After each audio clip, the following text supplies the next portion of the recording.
Blog Talk Radio.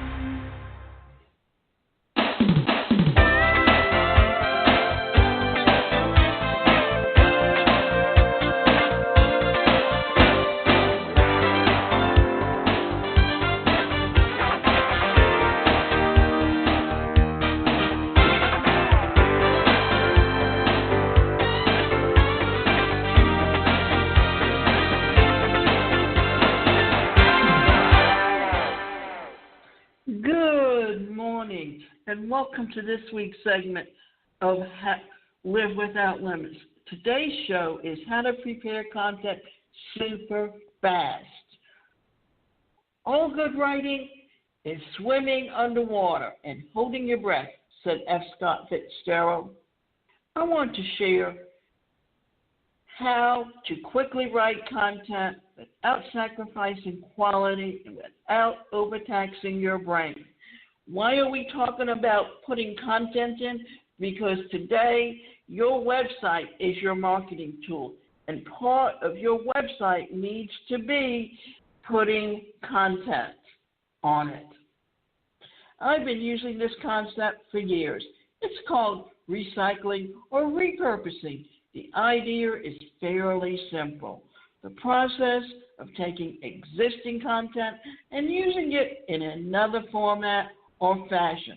A few quick examples include recording MP3s of the content from an ebook and selling it as an audio product. Extracting content from an ebook to your inbox magazine articles. Converting the content of an ebook into a workshop or seminar presentation. What we're doing here is we're talking about literally how you can take one product and repurpose it into multiple streams of income. I've always been a big believer in getting the most mileage from your effort. Done correctly, this can be a big asset for you, as well as a big time saver. Done incorrectly, and you become the king or queen of rehashing. There's a big difference between recycled content and rehash content. That's what we'll be talking about today. Let me explain it to you by using a simple acronym. How to prepare content super fast. There are 4 basic ways I use the concept of recycling content in my own business, which I describe by using the acronym F.A.S.T. F, find appropriate excerpts. A, add to free materials. S, swipe other people's content. T, transcribe your rants. Let's talk about each of these 4 options and how they can be used to create your own content super fast. Find appropriate excerpts. Do you have existing products related to your topic? Feel free to excerpt portions of those products as essays. This is exactly what I'm doing with this essay. The actual report is in Module 1 of Content Profit Machine and 7 pages long. I'll pull out from it for you today. Why is understanding how to use content and repurpose it? Because no matter how many speakers there are, no matter how many writers there are, there's only so much information out there, and everyone is imparting the same information. Therefore, you need to know what your niche is and how you can reach them and give them that same content in a way that they actually hear it. add to free materials. The next option that I use is add to free materials. In other words, you take existing content that you previously made available for free, and you contribute additional content to further explain and enhance it. If you've got an article or you have written a program, what you can do is when you give information free, there's always something that you're going to leave out that makes it all cohesive and makes it all work to a point where everyone is advancing and getting exactly what it is that they want. Well, if you want to sell it, what is that little thing that you can put into it that adds to it that makes it that much more valuable to the person who's reading it? Swipe other people's content. Why not ask for permission to borrow a portion of someone else's content in order to create your next article? That is, you find 3 to 5 pages of information from someone else's paid product and ask the copyright owner, aka author, if you can include it as an article for your site. Instant, high-quality content. Now, that's super fast. So why would you allow this? It's simple. Free promotion for the complete product from which you've excerpted the content. And why is that? Because you know what? Everyone who has a product out there, they don't mind letting you use something as long as you give them the acknowledgement and also that you help them sell their products. Transcribe your rants. And the final method I want to share is to transcribe your rants. That is, record yourself talking about a topic related to your site and then have it transcribed into actual essays that you be distributing. Don't discount the idea. Even if you feel disorganized, talking off the cuff, and like to have everything scripted in advance, you might be amazed at how much content you can create by talking. But there you have it. My formula for creating content extra fast. Try one of these techniques today and let me know how it works for you. And here's another thing to think about. Here on this show, I have been creating content in MP3 audios. There's so many ways that I can repurpose it because I can have it transcribed and written and put into an ebook on different ways to build your business. I can also take it and put it into a video and put it as a show on a talk show. I can take all of the content that's been generated over a period of time and put it into a book,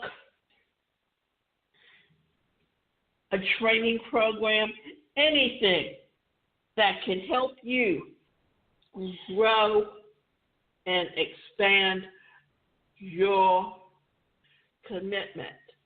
So there's the 4 things on how you can create content that sells.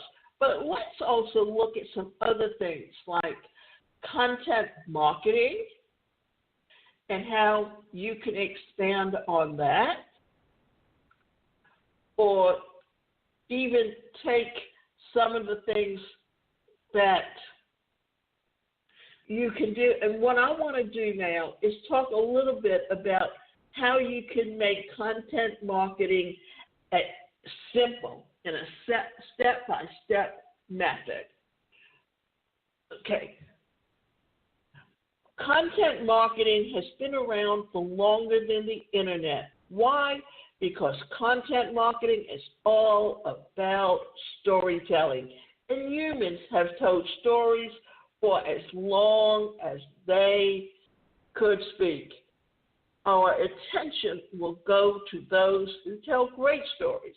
And for a long time, content was created as a way of passing history on from one generation to the next before people started writing it down, before you could go to history books and read all about it. Because content marketing is all about storytelling and humans have told stories for as long as they could speak, our attention will always go to those who tell great stories. When Hasbro and Marvel cooperated to launch their comic book series, G.I. Joe, a real American hero, in 1982, their marketing strategy was simple. They wanted to create what Kenner Toy Company's Star Wars action figures already had, a rich backstory for their action figures. Within 2 months of releasing the first comic book, about 20% of their target audience, boys between the ages of 5 and 12, had 2 or more G.I. Joe toys. And at that point, the comic book only had 2 stories. 7 years later, the series was one of Marvel's strongest titles, and 2 out of 3 boys in the same age category owned at least one G.I. Joe action figure. How's that for using content to market the product? A lot has changed since then, and what worked back in the 80s won't necessarily work today.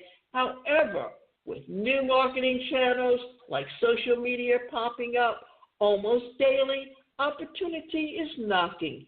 So let's take a look at what content marketing means now in my content marketing guide.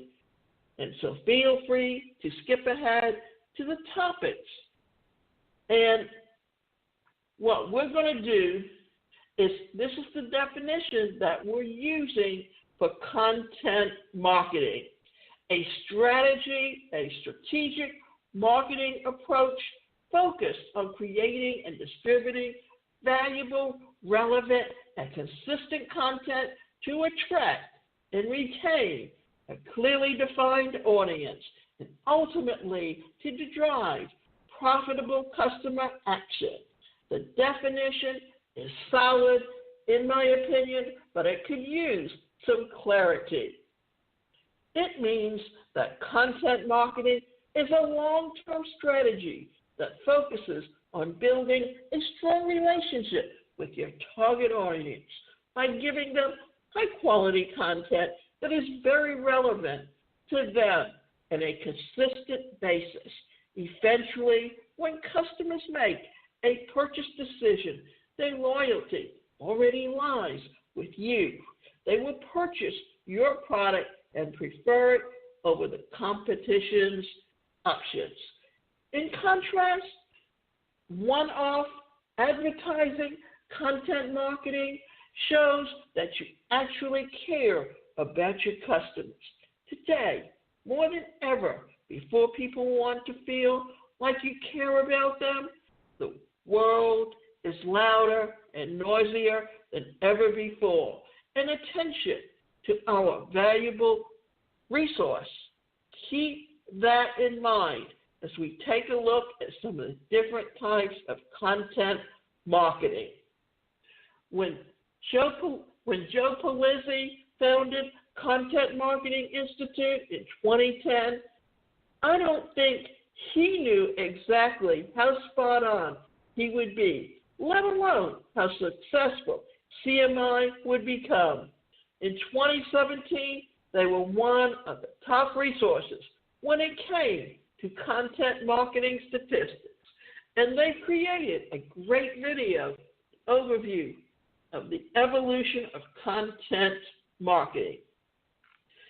Okay, so we're talking about how you can change and master using content marketing. There's still plenty to learn from those first offline content marketing activities that predate the internet, social media, and the like. However, any successful content marketing campaign today can hardly ignore the online part because storytelling has changed over the years. The attention of people stretches to more places than a few years ago, and marketers have to make sure that they tell stories in the year we actually live in. Well, now that you have a good idea of what content marketing stands for, and you might wonder, how can I succeed at content marketing myself? I'm glad you asked. There are 3 major categories where you can put content marketing efforts these days: online, offline, and hybrids. The best way to learn how to be a great content marketer is by example. That's why I'll show you 15 great examples of content marketing in all categories.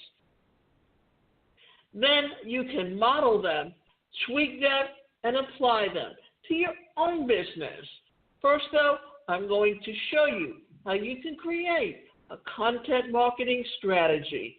Then you can use the examples at the end for inspiration. Okay, the strategy that you can look at is tons of different content marketing strategies exist today. In the beginning of content marketing world, that wasn't the case. At one time, marketers had few options.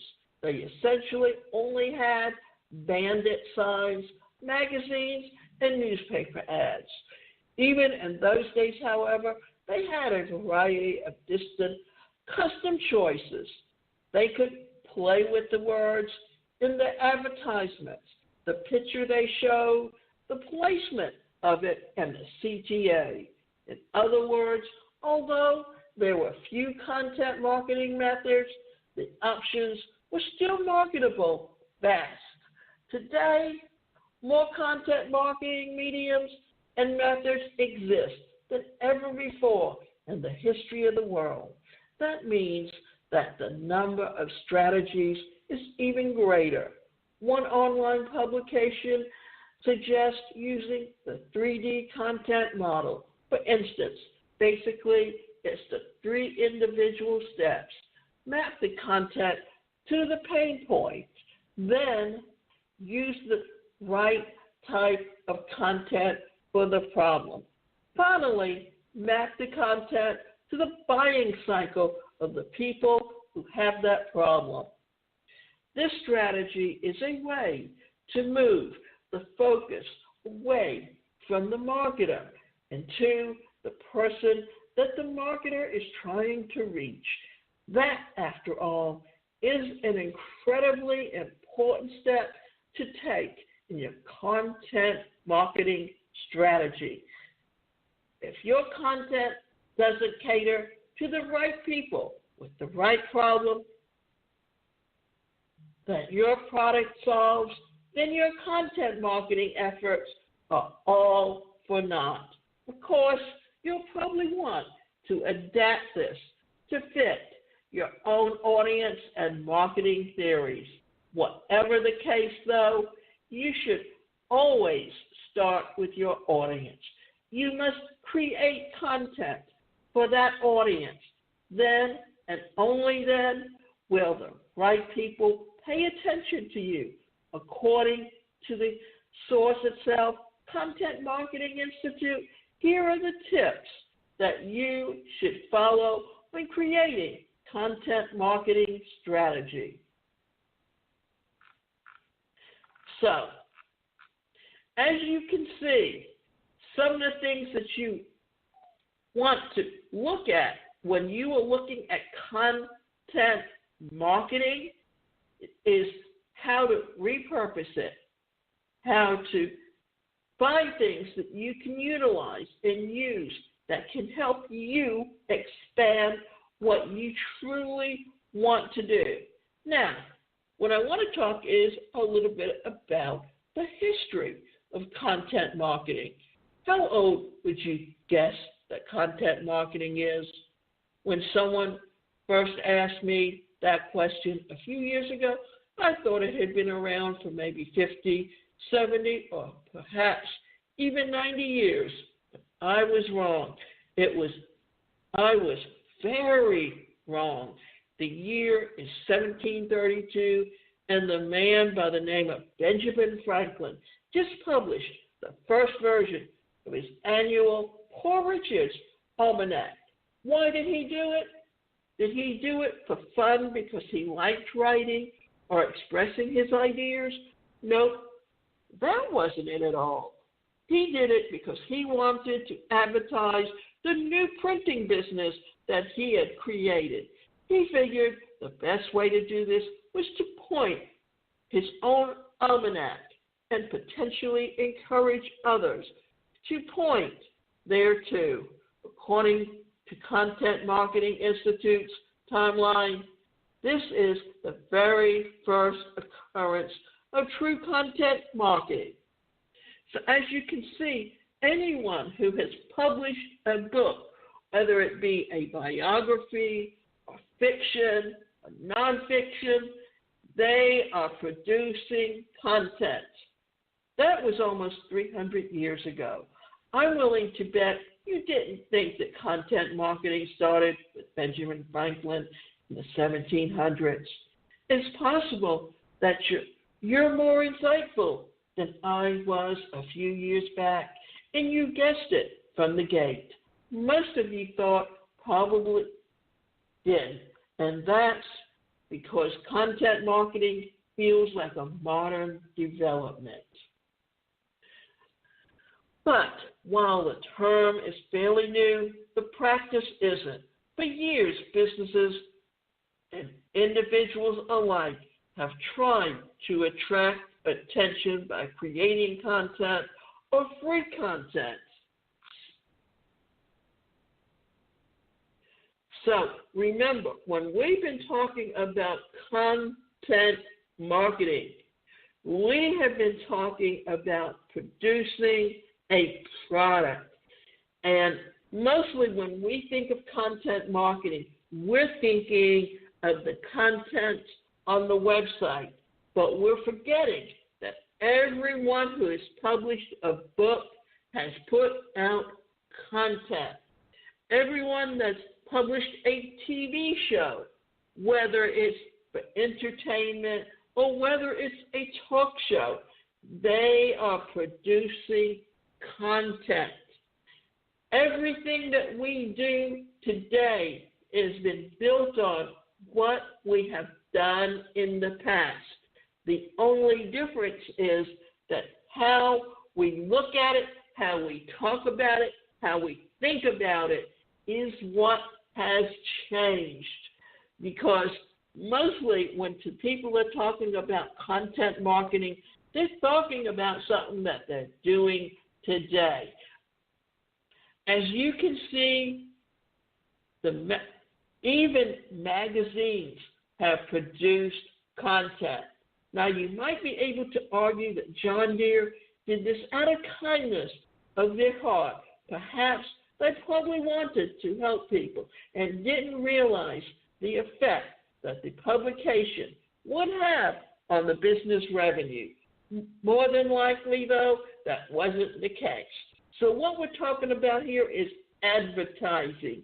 John Deere published advertising. Every time you get those flyers in the newspaper, Every time you look at a newspaper, you are getting content. Jello was another company that recognized that early on in their marketing journey, content marketing efforts have been around here and there over the last few hundred years. Of course, content marketing has not fully found its footing, and it's taking the internet by storm. Even though the methods of content marketing have changed over the years, the formula for great content has stayed largely the same. It's the same formula for getting people to buy your products. Push on the person's pain point. Agitate the pain. Solve the problem. So when you are looking to publish content, you are looking for options. Remember, storytelling is the main thing that you want to use to show how you can help someone be successful and grow their business from where it is today, from where it is in the future. Also, how to help someone live the best quality of life possible within their limits. And I'm going to tell you a little story that kind of reflects on content, because when we're looking at creating options and creating things that you can use to help your business, what are you doing that's going to help you? And as a young child, because I grew up with a disability where I had limited use of my right side, because when I walk, I don't go heel toe. As a child, I had to wear a brace, and it was the old iron, heavy braces that they put on children for polio or for whatever. And those diseases have been eliminated. And even cerebral palsy you don't find as many children being born with cerebral palsy as what you found in the past. Well, when I reached my full height, I was able to go through surgery to release some of the tendons. And after a year and a half, the doctor told me I didn't have to wear it, just sleep in it. Well, when you're a child being teased because you're different, because you had the opportunity to get an education before people with disabilities had an option to get an education, you were teased, you didn't want to wear it anymore. And it took 50 years, and it took advancements, but I finally had to decide, now that I'm older, now that I live alone, now that I trip over my own 2 feet, and there's, and I'm getting much older, do I want to continue to fall, or do I put it back on and walk and not have to worry about falling? Well, I went on and decided to go on and put it back on. Well, that meant that what did that have to do? That improved my ability to get around with the least amount of fear of falling. But that's a story that can be told that creates content. And I would like to remind you that you can go to my website, and that website is the #1, personalcareercoach.com. And we can sit down with you, and we can help you put together how to write good content for your website to build your business.